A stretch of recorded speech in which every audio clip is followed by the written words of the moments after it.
This is Rachel Parks, Head of Project and Programme Management. And Natalie Carpenter, Project Support Officer, both based in the Strategic Change Department at the University of Liverpool. And you are listening to the Academy's Developing Practice podcast.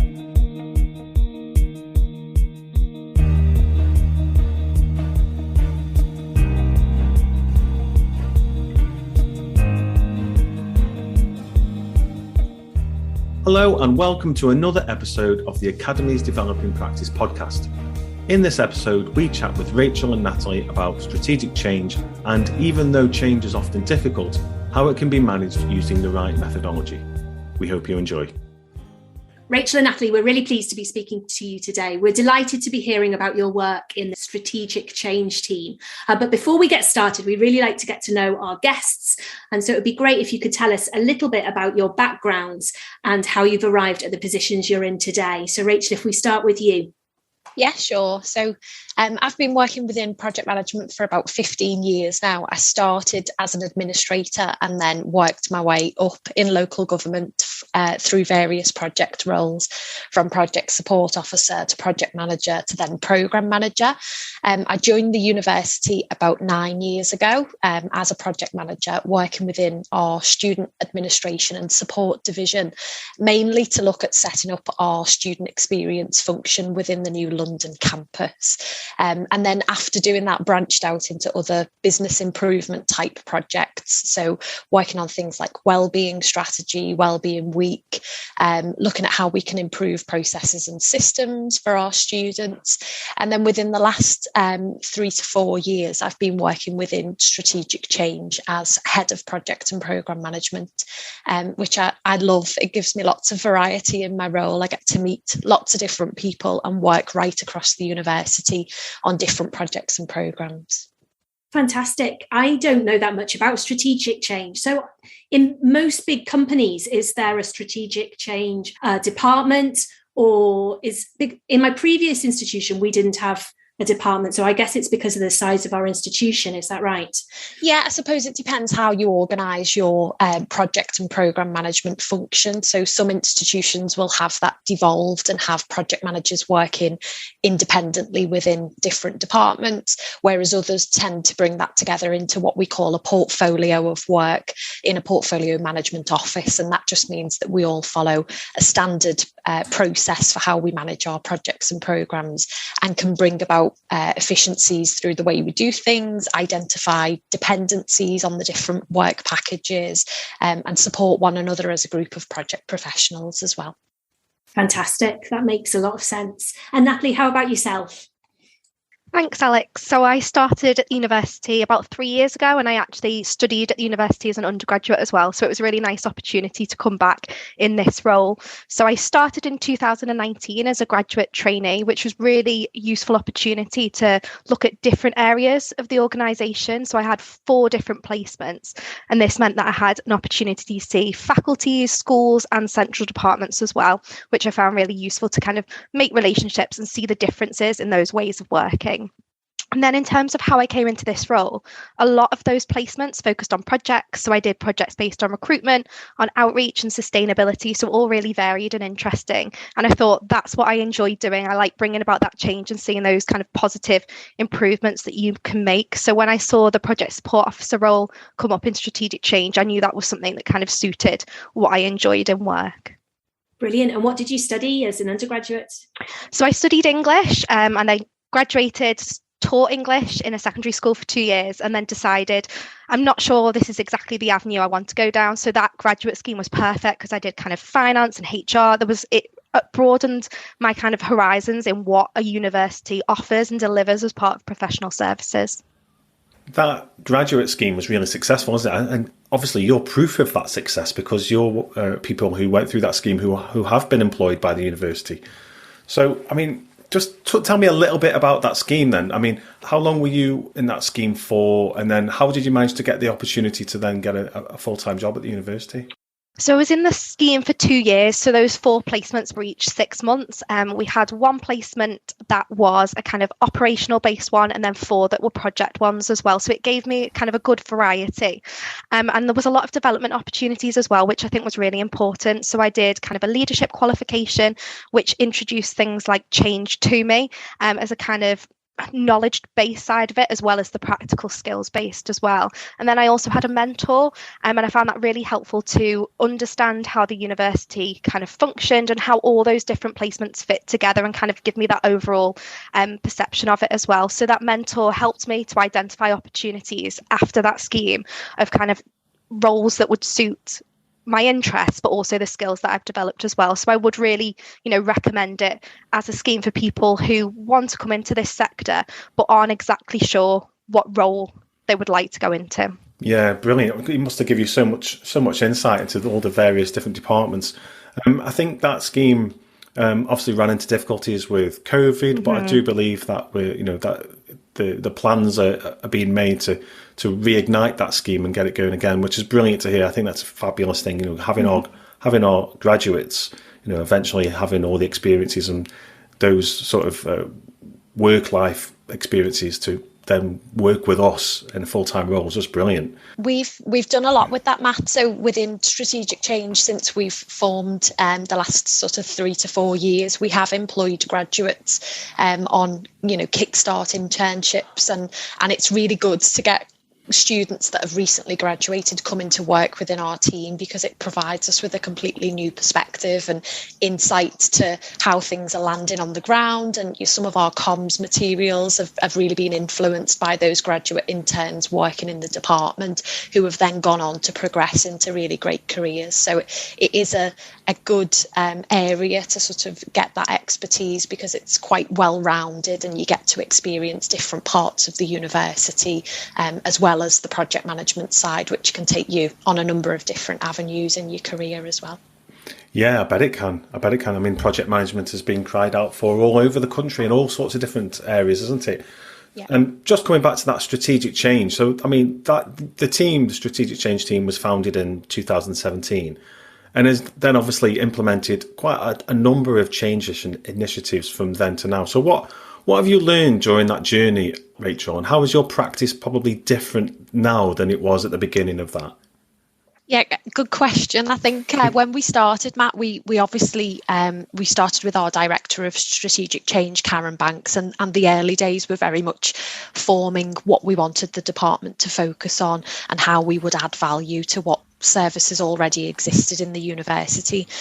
Through that, we actually inherited a number of projects and programmes that were already running and constituted strategic change type activity, which came with pros and cons, because obviously we were already set off on a journey on those projects and programmes, and we've maybe not been involved in the inception or the business case. So it was a case of seeing those through to completion and then starting to develop our methodology right from the outset, so that we set off in the right direction with the new initiatives that came on board. I think reflecting on how things have changed, we started off with very much a project management focus and a methodology in terms of the process that we should be following for our projects and programmes to be managed successfully. And certainly over the last 2 to 3 years, we've recognised that the scale and the complexity of the work that we're doing actually requires a lot more emphasis on change management and the stakeholder engagement, and working very closely with those that are impacted by changes and affected by the changes that these projects and programmes are delivering. So our comms and engagement team, led by Shona Wilkie, does an excellent job at bringing that community together to help people understand some of the more complex projects and programmes and get it down to what are we trying to improve, what are we trying to make better, and what will that mean for the individual. I'd agree as well, Rachel. As kind of a new member of the team, I've only been in strategic change for 9 months. It's really useful to have that kind of dedicated team. And I think the culture as well is really important to me. So we do all collaborate on things. We're always running ideas past each other. And I think that really helps in kind of fine-tuning communications, but more broadly in kind of developing our plans as well. We do have that approach of building it together, working together. And also, as Rachel mentioned, we've got a wide group of stakeholders for the range of our projects and programmes. So we have a lot of voices that we can make sure we get kind of the right outcome. Yeah. It's a really interesting team, actually, when you think about it, because although you're delivering on a lot of agendas and, you're managing those projects and programmes, you must be at that point where you're hearing a lot of organisational noise, for want of a better phrase. So you must be at a point where you're picking up on what is happening across all faculties, across all areas, and then presumably you're then sharing that information with each other to try and help and improve everything that you're doing. Yeah, that's right, Matt. And I think one of the other things that has changed through the sort of evolution of the department is us taking on more of a business partner type role. So we're actually helping facilitate change rather than us being responsible for the change. And it's about having the tools and the techniques to bring people together to properly document what the requirements are, to understand where the pinch points are in terms of resources, and then making sure schedules align with those constraints and those time scales, but really having an approach where we are facilitating change rather than doing change to people is something that we're proud of, and we try our utmost to make sure that we properly respond and reflect on feedback that we get from projects as they're delivered, and as we reflect on what's worked and maybe what hasn't worked so well as well. I think that's really interesting. So if we reflect back on my old institution, where I was a head of department, the change very much came from the top. And then as heads, we were told to then instigate that change with our teams. And I have to say, because I've had no training in that, it was really, really difficult. I think we all find change quite difficult, don't we? And particularly when we're very busy as academics and professional services colleagues, we're really focused on getting our tasks done. And then when your head of department comes in and says, oh, and by the way, we're going to change all of this, we're going to introduce a workload allocation model or, some massive change, I think people just get really resistant to that change. So I was wondering why do you think we find change so difficult, firstly, and how do we overcome that in our work? Yeah, that's a really good question. And I think, as I say, more recently, particularly with our programme and the shared project that Natalie and I are working on together, we have really faced some challenges in, that pressure that people feel because of the amount that's going on, and that the change projects are on top of the day job. So regardless of how planned we can be in trying to highlight resource requirements and make sure that we're planning work in for when there's capacity within those resources, it's not always feasible, and there'll always be new things that come on board. So we try our best to work very closely with stakeholder groups that involve the right people. We have a very collaborative way of working so that we can take on board that feedback and make sure that plans are well thought through, and that there's consideration for when things can happen realistically, rather than just what the Gantt chart says might be penciled in for a delivery date. But also recognising that everyone experiences change differently. There's a psychological reaction to change, and I think we tend to feel as though people perceive strategic change as a negative or as taken away, and we really fight hard to explain the positives that we're bringing through strategic change, and we do appreciate and understand that everyone experiences it at different stages as well. Matt did a good piece in our latest Change Matters newsletter about the Kubler-Ross change curve, and people go through those different stages of experiencing change, and we appreciate that the stakeholders that we have involved in our project will then be dealing with their teams and their colleagues who are all at different stages, and trying to explain to people what's in it for them and what will be better and how we will support them. That's always at the forefront of our mind, and we do lots of work on comms and engagement and working with different stakeholder groups, which I'm sure that's Natalie's bread and butter, as she does a lot of that in her role as project support officer. Yeah, I'd completely agree, Rachel, what you say about kind of those emotional reactions to change as well. I know kind of any kind of uncertainty, whether that's in your personal or professional life, it is something that you have to work through. So I think that's something that I'm conscious of when we're kind of planning stakeholder engagement opportunities, and just to be kind of aware of that people are going through that kind of journey at different paces and speeds. So in terms of how we plan our communications, we look at kind of key points in our project timeline, and we also consider the different groups as well. So something's going to have an impact on one group very differently than another group, and it's important that we tailor our communications to that. I think another thing as well around uncertainty, people often want to know kind of the end result, and sometimes we're not there yet, and we have to build that trust that we are developing proposals and we will have that detail, but we're not necessarily at that stage to do so yet. So it's about giving the information that we have got in a way that's really relevant and meaningful to those groups, but being honest when we don't have the answers to the questions that they've got, and giving an idea of when we might be able to communicate that as well.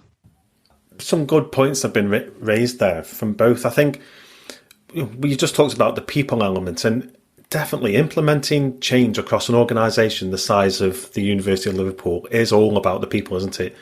I think there's probably something in HE, probably particularly at the moment, where there's probably more resistance to change than maybe I've come across before, especially in my time in local government as well. Change seemed to be the norm there, and change doesn't seem to be the norm at the university, which, although it's becoming that. So you've mentioned like working with stakeholders and partners and people, but how do you actually ensure that it all doesn't go wrong? So what happens at the point where, projects are maybe running over or over time, over budget, and there's a lot of rumours happening around them? How do you ensure that they don't fail as a result of that? I think this is something I've noticed from the methodology that Rachel's talked about previously, that there's a lot built in from the very beginning to ensure that doesn't happen. So I would notice from when I first joined and we had working groups for the project that I'm working on, for example, the representation from those groups early on are identified. So we've got a variety of stakeholders from the different areas at different levels, academic, professional services. And I think by having some form of resistance in terms of, actually, I don't think that will work like that, and having that conversation and kind of problem solving really to say, okay, why won't it work like that, and what can we change or do differently? So I think by having those conversations early on, we can avoid the problems in the implementation phase because we've worked them through already. I don't know what you would say about that, Rachel. Yeah, I think that's a good answer, Natalie. And I think also it's up to us really to make sure that we've got a very clear business case and a rationale for why we're making these changes, because we accept that not everyone will be happy all of the time with all of the changes that we're bringing forward. So it's about having a really compelling vision and that strong direction in terms of why we want to change and where we want to get to, that then you can gradually bring people on board to. And that they will all be at different stages of getting on board, and some people may never get on board. And I think as project professionals, we need to be able to work with that to see how we can support individuals and teams to really understand what the change means for them, why it will be better, and how we will support them to implement that change. So yeah, there's definitely a lot that goes into it in the behind the scenes stuff that we do that I think sometimes is seen as bureaucratic or admin heavy, but it's actually about making sure we fully understand the requirements and the rationale, and that we can create that compelling vision and plan, and that plan's well thought through so that it does succeed. And at the end of the day, if it does start to fail, we're also not afraid to say we're on the wrong path here. We need to pause, we need to take stock, and we need to change what it is we're planning to do. And we've done that recently with some of our major projects and programmes, to really listen to what the stakeholder feedback is saying and actually change our direction as a result of that, so that the outcome is better. And it's not admitting failure, it's actually about making sure that the end state is better than what we have now. I mean, that's brilliant that you've recognised that. There's something in the design world called the sunk cost fallacy, I think it's called. I don't know if you've come across that, where you put so much into a project, or maybe, for example, a piece of software, you invest so much time into it and you try to get it to a point where it's actually working. You've spent so much time and energy and cost into that. where you become afraid not to keep on going. Yeah. Because, you can't say, we've spent 10 years on this, we can't back out now. Well, actually, if you just take stock, like you said, Rachel, this market might have moved on and there might be better systems out there for you to go with from scratch. And I think that's a really interesting mindset that organizations get themselves into, where we've spent too much on this for it not to be a success. Yeah, I think as Natalie said about the methodology, the boring part maybe for those that aren't sort of seasoned project pros, but our methodology is aligned to the Association for Project Managers methodology, and we have a life cycle which goes through concept, all about generating ideas, definition, gathering those requirements and refining those ideas further, development, which is about the implementation and the delivery, and then handover and closure, which is about business readiness to accept the change and to move on, so it becomes business as usual. And I think each of those stages has a real clear checkpoint where we check in on, is the business case still valid? Are we still doing the right thing? Are all of the stakeholders and relevant parties still happy with what the proposed change looks like? And that gives us a nice structure to follow to make sure that we do have those checkpoints and we aren't going too far down a path that actually the end result will be failure. So I think that helps us somewhat as well. I'd completely agree. And I think it's also to do with the culture. So in previous roles I've had outside of the organisation, sometimes it can be seen as a failure, and it's like, why did that happen and who did that and how have we got here? Whereas I think it's very much a lesson learned culture here. We all share from different projects and programmes across strategic change, what's worked well, what hasn't. And I think that's really useful in saying, we are all in this together and we want the best result. And it's not about necessarily have we started in the same place and ended in that same place that we thought we'd be in. It's about the journey and making sure we achieve the objectives that we want to and really build upon that good practice. And how much is the time that we're in at the moment, this unique kind of coming out of the end of COVID, having on strategic change? I asked the question because Matt and I had a conversation with an academic from King's College London the other day.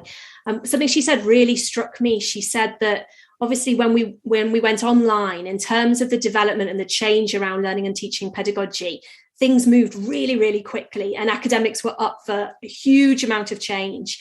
And her research now is all around that kind of lasting impact, how we can move forward and take some of those really good practices into our kind of ongoing learning and teaching practice.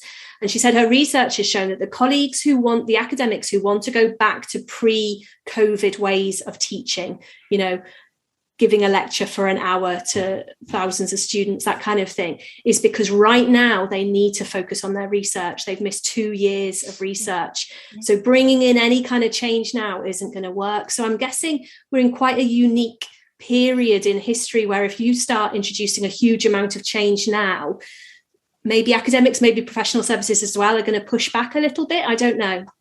Yeah, I think that's a true reflection in terms of what we're experiencing in people being a bit sick and tired of dealing with change, dealing with uncertainty, and just wanting a bit of stability for the time being. So we are very mindful of that, and we are treading carefully to make sure that we're coordinating things well and we're not putting undue pressure on teams or areas because of the amount of change that is coming forward. We do try to coordinate things from a portfolio perspective. So Natalie mentioned about sharing lessons. We also share plans, and we look at where there might be dependencies on projects and programs or crossover in terms of we're all hitting the same team at that particular point in this year, and can we try to spread that out a bit more thinly. I think as a team ourselves, we obviously had to adjust to the pandemic environment like everyone else did, and I think we've learned a lot of lessons just in how agile and flexible we were to make changes quickly during COVID, and that has been a real success for us to understand how those structures and environments can work in a rapid way when you need to, and when there is that real burning platform of needing to do something quickly. So that was a really good lesson. I think also just changing our thought process and our way of working. So particularly for me and colleagues that were working on the Campus Shield COVID project, we were having to make decisions on a daily basis and think really fast, not have time to think strategically or to look at development type work. So adjusting from that style of working to then going back into a more development, strategic, focused type project and program environment has been a challenge. And I think motivation suffers at times. You know, that we need to be kind to people in terms of this has been an unprecedented time that we've not dealt with before. And I think we are reflecting that in our project plans and timescales to make sure that we are aware and conscious of that added pressure that's brought. So what are the projects that you're working on at the moment, and what are some of the challenges that you're facing? So we've got a broad portfolio of work at the moment, focusing on student data systems program, which includes things like learner analytics, attendance monitoring, a new student portal. We've then got a large program looking at our professional services delivery models and processes and systems there under the PS Futures banner.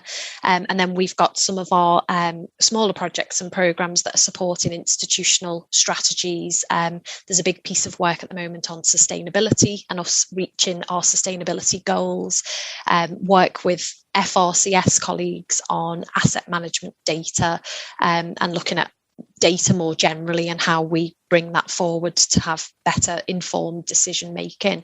But if we talk specifically about PS Futures and shared service centre, as those are the common areas of work for myself and Natalie, I think Natalie mentioned it before about some of the challenges there's a general feeling that strategic change is this secret unit that sits in the foundation building and has all of these grand plans and answers to how we're going to solve some of these problems, but we don't share.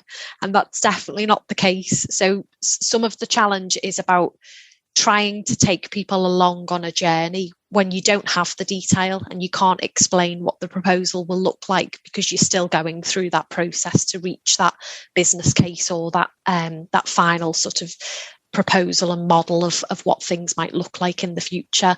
So trying to build trust and confidence in the colleagues that you need to be working with regularly is a challenge, and we try our best. We try our best to show that we're listening and that we're responding to feedback and making changes accordingly. But that can be really difficult to deal with at times because you want to be as open and honest as you possibly can be. There's obviously sensitive areas that we have to go through due process for, but trying to build that trust and confidence can be quite a challenge. And we do lots of work to try and build those networks and show how we're responding to feedback to deal with that. This is definitely the kind of biggest project I've worked on as well. And I think, as Rachel said, trying to reach out to that wide range of colleagues who feel like they might be impacted by the project. So one of the things that we did that I felt was really useful was we did a process mapping exercise. So there was 90 colleagues from across the university. We did 14 workshops looking at how the processes are currently delivered. And for me, that was really important because so many people want to have their voice heard on this project. And it's important that we give them the opportunity to do that. And we have the different perspectives as well, because as I mentioned previously, when I was working in different areas on my graduate scheme, I know that how something's done in one area might not necessarily be the way in another area. So it's important that we capture that and then feed that into our proposals as well. So although it's a challenge, I also think it's something about the job I really enjoy, being able to speak to those wide range of people. I think another challenge that we always face, and is probably common across many projects and programs, is resources, because obviously, as I said before, change is on top of the day job. So making sure that we've got the right level of engagement from the relevant business areas that are involved in the projects and programs is really important to us, and particularly when it's system improvements or process changes, it requires a lot of input from the business areas involved. So having a real clear plan of when you might need that resource, and then agreement with those local areas about planning that workload in is really key to overcome some of those challenges in resources. We can't always plan for those curveballs that are thrown in and do affect people's workload and ability to support projects and programs, but we try our best to let them know when we'll need them and for how long. It's interesting hearing some of those challenges. I guess particularly with the challenge of like people maybe being resistant because of what we've all been through in the last couple of years. But with that resistance, at least you're hearing their voices. I suppose one of the biggest challenges must be the people who go quiet and don't come back to you on any of the changes that are being proposed. Have you had experiences of that? How do you deal with that? It must be one of your key skills, spotting them for one, and then trying to coax them into some sort of engagement. Yeah, I think that's definitely one of the difficult forms of resistance to deal with, because if they're not interested, you need to find a way to make them interested. And it's often coming from a place of they really like the way things are done now, or they're fearful for what the change will look like for them in the future. So it's being respectful of that and understanding that they will have a reason why they are resisting to the change. As I said earlier, that there will always be people that continue to resist, even when you've tried really, really hard to sell the benefits and to get them on board with what the change means for them and how it will be better. But being able to listen and provide enough opportunities for people to have their say and have input to, whether that be process mapping, just general stakeholder engagement type activity and focus group feedback sessions or what have you. Just giving as much opportunity to listen is probably the best tactic. And then also having that clear vision and plan as to what you are trying to achieve and why is really important. Always coming back to why are we doing this and what's the benefit of doing it, so that you can try to get people on board. I'd completely agree about the variety of opportunities that we give. So we might have an open meeting, for example, where the project leads could give an update. We'd have smaller working group meetings. We might have presentations. And I think that variety is really crucial because people do express themselves in different ways. And I think it's also important that we have them quite regularly as well. So someone might not have a sense of why they're resisting at one point, whereas when they've got more detail, they might be able to express that more fully to us. So by giving regular opportunities, I think we have the best chance of kind of capturing that feedback. Just going back to our sort of business partnering role that we do within projects and programs, we always identify subject matter experts and colleagues from within the business area that can then support bringing people on board, because it will always land much better coming from them than it will from us. So all of our project governance and comms and engagement structures have that as a core principle, that there's someone from the business area that is, we don't call them this, but in a sense a change champion, and can explain what the change means to their teams in a meaningful way that will help bring them on board. And they are good for the project team to be able to reflect back how things are landing, because we always tend to come at it from a positive perspective, because we see that the change will be better and we understand the journey that we're going on to get to that better place. So we can fall short of not always spotting where those points of resistance might be, or how particular language and terminology might land. So having those local contacts is really crucial to be able to, fully think that through. Although, we talked a lot about some of the challenges around driving change at an organisational level.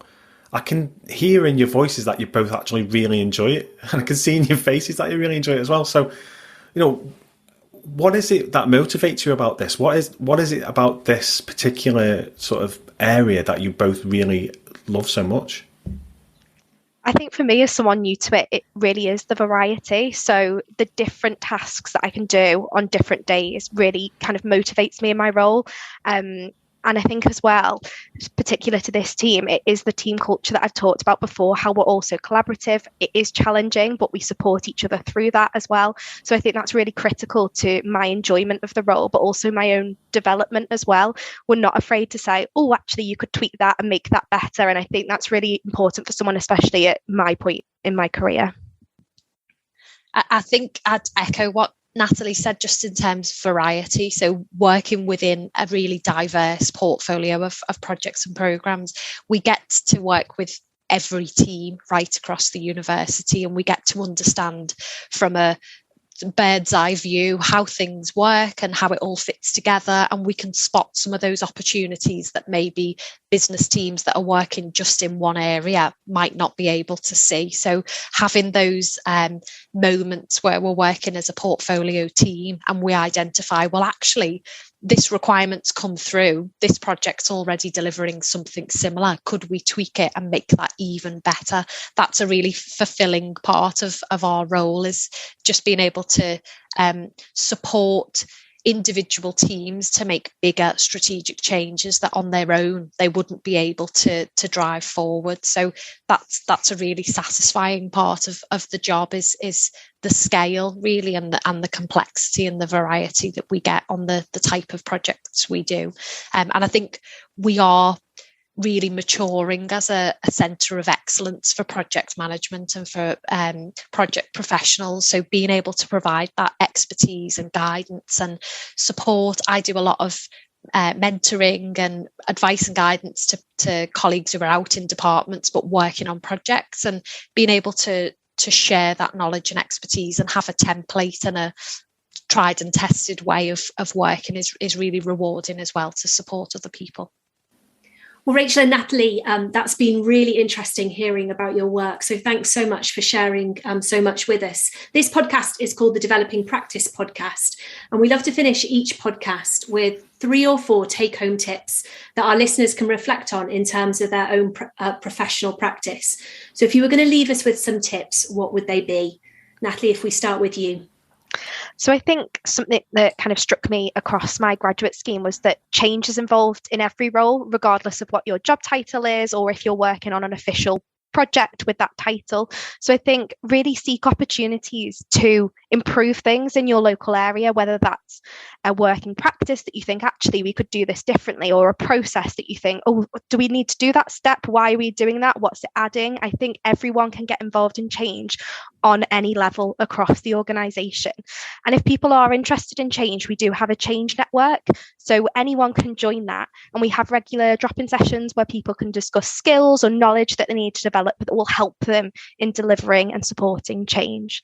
And then the other one is a bit more general, I would say, and it's just in terms of how I think I've helped myself to develop through the organisation, and how other people who, if they are just starting on their journeys at university and would like to progress, I'd just say be really open to new opportunities.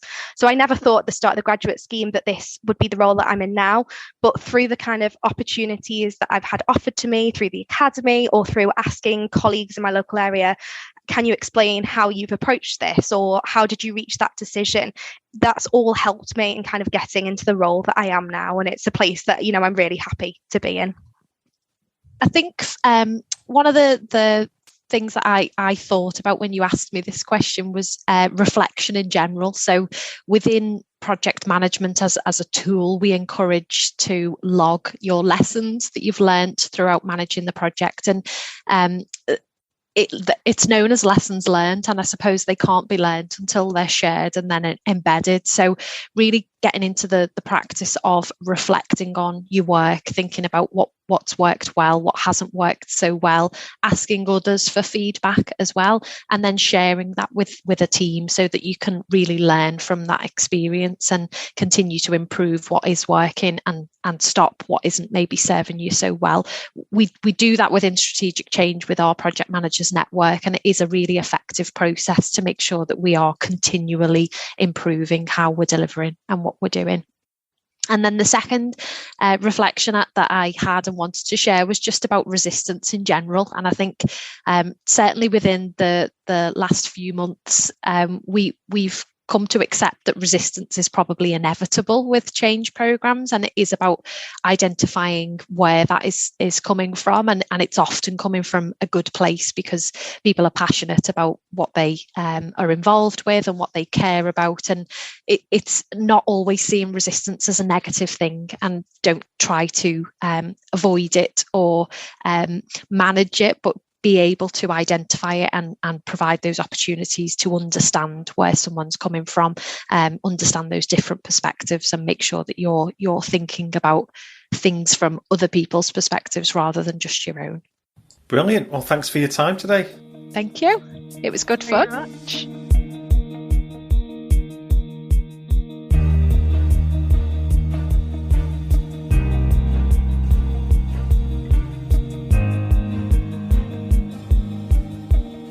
Well, I hope you enjoyed that conversation with Natalie and Rachel.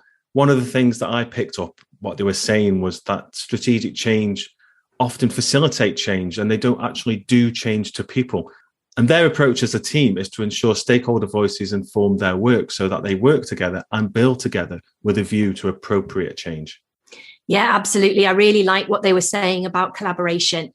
I like that they acknowledge that often change projects are on top of the day job. And so the team tries their best to collaborate with and work with their key stakeholders. So they were saying that certain things can't be imposed, for example, timings, and that they're fully aware that strategic change is sometimes perceived as a negative, but their aim as a team is to make things better. And so they try to communicate this through their work with their stakeholders. Well, if you'd like to take your thinking further, we've added some further resources to the website on a specific podcast reading list, which you can access at liverpool.ac.uk/the-academy/podcast. And we always love to hear what you think about the various episodes that we put out. So please do let us know. You can tweet us at LiveUniAcademy, and you can also find us at eLearnerMatt or at Alexandra_Owen on Twitter. Yeah, and we're really grateful for those who have already taken the time to either rate or review our show in your podcast provider's app. But if you haven't done so already, please do review the show, as it really will help others find us. Bye for now.